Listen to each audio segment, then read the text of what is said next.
और यहाँ पे भी जो सत्संग के दौरान भी हमने सुना, चाहे वो छोटे बच्चे की ज़बान से हो, चाहे बुज़ुर्गों के, चाहे वो कोई भी तरह का सहारा लिया हो, स्पीच का, गीत का, कविता का,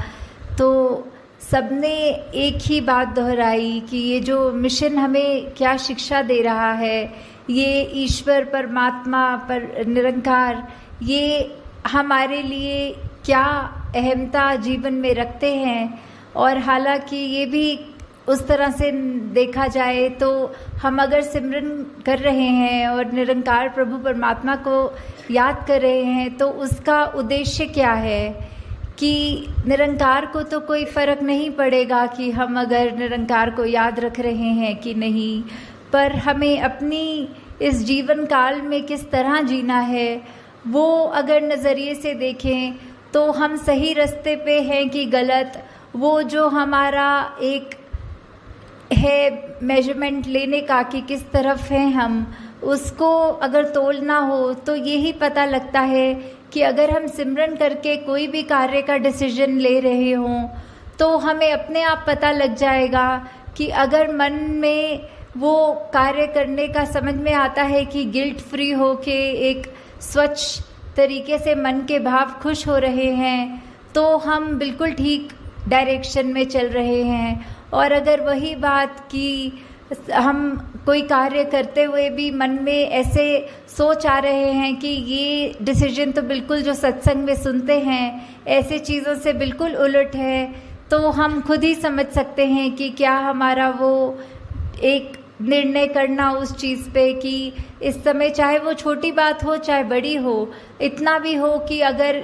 हम एग्जाम्पल के तौर पे आजकल की दुनिया में जहाँ पीयर प्रेशर की बात करते हैं, तो अगर कोई हमारे साथ वाला ऐसा कर रहे हैं जो हमारा मन उस तरह नहीं मान रहा कि ऐसा करना तो उचित नहीं है, तो अगर हम वो कार्य कर लेते हैं और वो अपने आधे दिल से, जैसे हाफ हार्टेडली बोलते हैं, तो उससे समझ में आता है कि निरंकार ने तो हम सबको वो चेतनता दी है वो डिसीजन मेकिंग की, तो वो हम किस रूप में किस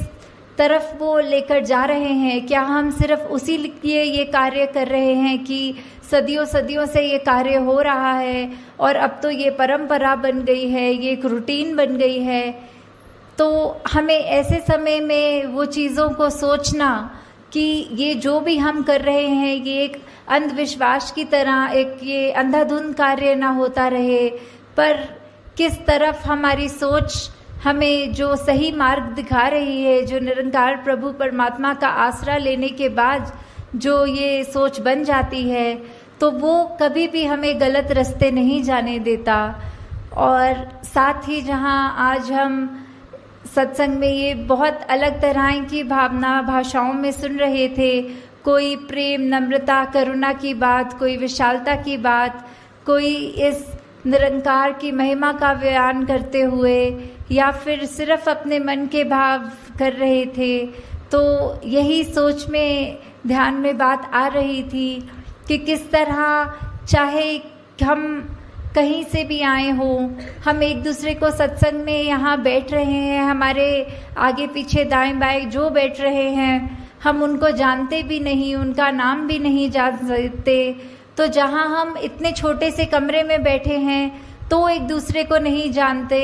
और तो जो विश्व की बात आती है तो ऐसे तो कितने अनगिनत देश हैं और कितनी पॉपुलेशन वर्ल्ड की है, तो हम किसी को भी उस तरह नहीं जानते। तो ये जो बात आती है कि हमने संसार में सभी से प्यार करना है, तो वो कैसे अचीव हो पाएगा। हम नहीं तो एक अगर किसी को जानते हों उसको तो प्यार कर लेते हैं, एक अजनबी की जहाँ बात आती है उसको कैसे प्यार करना है। तो बात सिर्फ इतनी सी ही है कि जो हमारी आत्मा का स्रोत है वो निरंकार ही है, तो वो हर एक के अंदर है। वो सिर्फ ये मनुष्य शरीर वालों के लिए बात ही नहीं, बल्कि पूरी वनस्पति या पूरे जो भी स्पीशीज़ हों इस संसार में सभी में तो है, पर ये मनुष्य में हम हैं तो हमारे पास वो पोटेंशली वो जीवन मिल गया जहाँ हम अपने इस सोर्स ऑफ ओरिजिनेशन इस परमात्मा को जान सक रहे हैं। तो वहीं वो बात जहाँ प्यार की कि जब हम एग्ज़ाम्पल देखें तो अगर हम एक ट्रेन में या कहीं पे भी ट्रैवल कर रहे हों तो हमारे साथ जो बैठे अजनबी हैं तो हम वो उसको एकदम से तो उसके लिए ऐसे हमारे भाव नहीं आएंगे, पर जैसे जैसे बात चलती है आगे, ट्रेन की जर्नी चल रही है, तो वहीं हम थोड़ा सा भी अगर जानकारी उनके बारे में ले लेते हैं तो कहीं ना कहीं हमें वो एक फेमिलियरिटी फैक्टर मिल जाता है। ओ आप तो हमारे ही शहर के हैं, अच्छा आप जहाँ रहते हैं वहाँ हमारे रिश्तेदार रहते हैं, या कुछ भी ऐसी बातें होती है कि धीरे धीरे वो जहाँ एक अजनबी है उसके लिए मन में वो एक सॉफ्ट कॉर्नर बनना, वो एक प्रेम का एक थोड़ा सा दर्जा उसके मन में हमारे लिए जो आना। तो अगर हम सिर्फ ये कम्युनिकेशन रूप में भी चाहे जो अभी तक बिल्कुल अजनबी था अब वो हमारा जानकार हो गया, और ऐसे ही जहाँ लार्ज स्केल पे देखें, दुनिया की बात करें, तो ये तो संभव ही नहीं कि हम हर एक से जा के बात करें और ये फेमिलियरिटी फैक्टर देखें। तो किस तरह यही है कि सभी से प्यार करना, क्योंकि हम इस परमात्मा से करते हैं तो सभी से करते हैं। तो ये प्यार करना मतलब हर एक के पास जाके जताना प्यार तो संभव भी नहीं है। तो किस तरह हम जहाँ छोटे से ही दायरे में अगर हैं, अगर हम उसमें ही हर एक से प्यार करें तो हम पूरे सृष्टि से, पूरे ब्रह्मांड से प्यार कर रहे हैं। तो ये भी कैसे हो जाता है जहाँ आज की दुनिया में एक ब्लड रिलेटिव्स, एक इमीडिएट फैमिली के ही सदस्य आपस में ठीक से बात नहीं कर सकते या एक दूसरे का निरादर करते हैं, या फिर अपने बोलों में ऐसे कठोर वचन से एक दूसरे का दिल दुखाते हैं। तो जहाँ पे आज की दुनिया में ये भी संभव नहीं कि हम एक परिवार में माता पिता, बच्चे, ग्रैंड पेरेंट्स या बस इतने से ही एक हार्मनी में जी सकें, तो ये विश्व में ये शांति की बात या फिर प्यार की बात इसको स्थापित करनी है तो हमने खुद ही देखना है इसको कैसे स्थापित कर सकेंगे। जब हम एक दूसरे की बात मानेंगे, और लॉजिक तो है अपनी जगह की, अगर कोई चाहे उम्र में बड़े हों, परिवार में छोटे हों, वो अगर बिल्कुल कोई ऐसी बात कर रहे हों तो सिर्फ ये भी नहीं कि चलो बात माननी है, हमें ये सिखाया है, अगर वो बात लगे कि ये अभी बिल्कुल ऐसी बात कर रहे हैं जो उसके खुद के हित में नहीं है और परिवार का भी माहौल ख़राब करने वाली बात है, तो उस समय हमें यही एक जो अपना गुरुमुख का जो एक कर्तव्य है तो वो हमने रखकर अपने भाव उनको भी समझाना है कि ये आपकी बात जो है ये अपनी सोच को किस तरह मोल्ड कीजिए, या फिर परिवार रूप में भी इसके साथ हम आपके साथ सहमत नहीं हैं। आप सत्संग का कोई उदाहरण कोट करें या जीवन में कहीं भी कुछ हो, उससे अपने बड़े बुजुर्गों को भी अगर समझाने की जब बात आए, उनको भी, बच्चों को भी, तो इस तरह उनको भी समझा कर कि चाहे देखा जाता है दुनिया में तो कोई जो जाति पाति की बात तो छोड़ो, घर के अंदर भी अगर एक डोमेस्टिक हेल्प जिनको हम कहते हैं, जो हमारे साथ कभी खाना बनाने की मदद या घर की साफ सफाई की कर देते हैं, तो कई बार ये भी दुनिया में देखा जाता है कि उनके साथ ही जो व्यवहार है वो ठीक नहीं किया जाता या फिर उनको नीचा माना जाता है। तो उनके अंदर भी तो उतना ही परमात्मा, वही परमात्मा है जो हमारे अंदर है। तो ये भेदभाव कैसा, ये ऊंच नीच कैसी, कि हम एक बात तो ये बिल्कुल हिपोक्रेसी की बात हो गई कि जहाँ हम मुंह से तो कहेंगे कि सब एक हैं, सबसे हमारा प्यार है, और वहीं घर के अंदर का माहौल ऐसा कि कोई किसी को ऊंचा मान रहे हैं, किसी की बातों को हम ऐसे अपनी सोच को ज़्यादा सुपीरियर करके उनकी सोच से सोच रहे हैं। तो ऐसा करना भी एक भक्त के जीवन में शोभा नहीं देता। अगर ऐसा हुआ जा रहा है तो किस तरह हर एक से हम सिर्फ एक वो प्योर इंटेंशन से जब प्यार करेंगे तो वो दायरा हमारा अपने आप बढ़ता जाएगा। जब हमको घर में वो एक खुशी का माहौल इस्टेब्लिश हो जाए, धीरे धीरे जहाँ हम स्कूलों में पढ़ते हैं या काम करते हैं ऑफिसेज में, धीरे धीरे वही माहौल हम जब वहाँ लाएंगे तो एक ये जो रिपल इफेक्ट होता है, जो एक बूंद अगर कहीं पानी में गिरती है तो उसकी एक भीनी भीनी लेयर्स करके वो आगे की ओर जैसे बढ़ता है, तो वही एक विश्व में बात पहुंचेगी। और ऐसे ही ये हम विश्व में चाहे कोई कहीं से भी आया हो, उसको उतना ही प्यार, वो चाहे पहली बार जीवन में मिल रहा हो, बिल्कुल ये अपनेपन की ये एक भावना जो है, उससे जब हम किसी को मिलेंगे, एक मुस्कुरा कर देखेंगे, एक धनंकार रूप में अपने अहंकार को उनके कदम में रखकर वो नमस्कार रूप चरणों में सर झुकाकर या हाथ जोड़कर जब करेंगे, तो उसी से हम अपने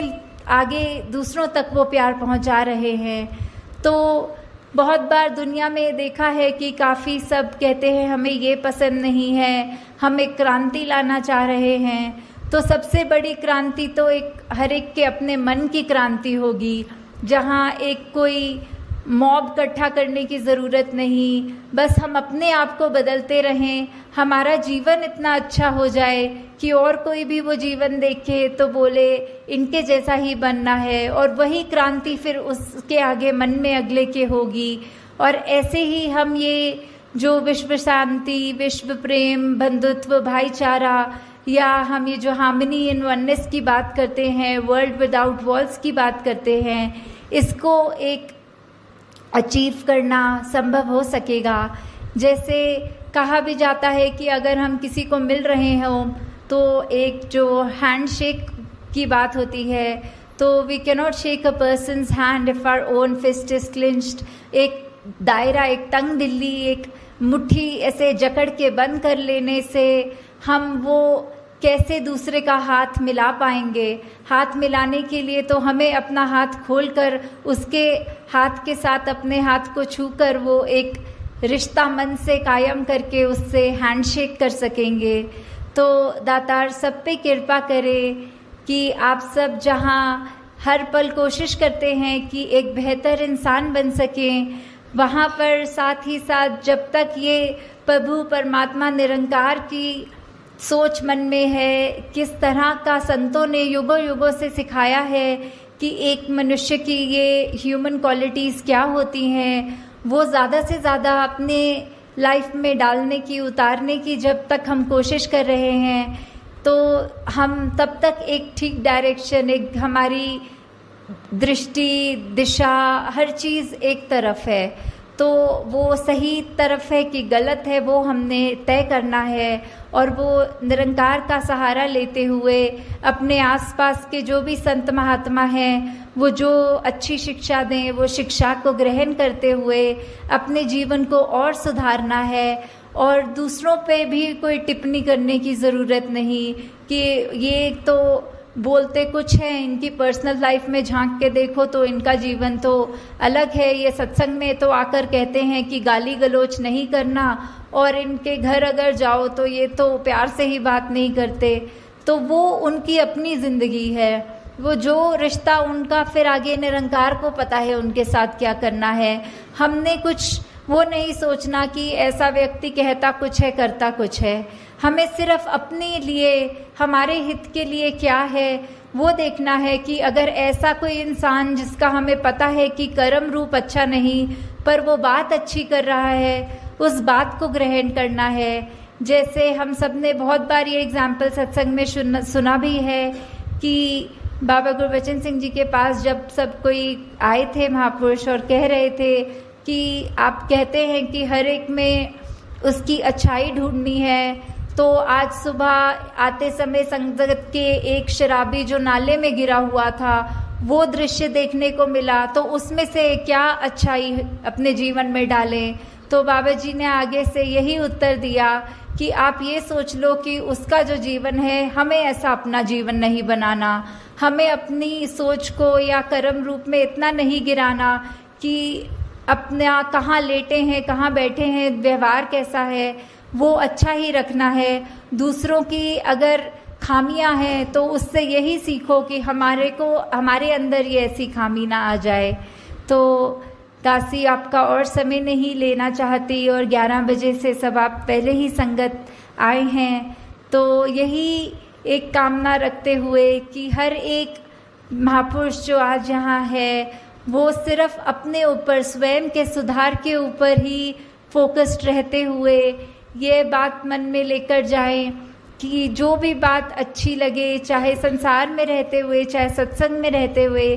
किसी की ऐसी बात हो कि अगर एक मनुष्य की 10 बातें बुरी और एक अच्छी, तो भी उस मनुष्य से कैसे प्यार किया जाए, उसको रिस्पेक्ट कैसे कर सकें, वो उसकी एक कोई खूबी लेकर उसको उसी तरह प्यार दिया जाए। तो दातार कृपा करे कि सेवा सिमरन सत्संग आप सबकी झोली में जहाँ हमेशा रहे, वहीं सबका ये जज्बा भी वो कायम रहे, एक सुधार के लिए आगे से आगे बढ़ते चले जाएं। साथ संगत जी, धारणा।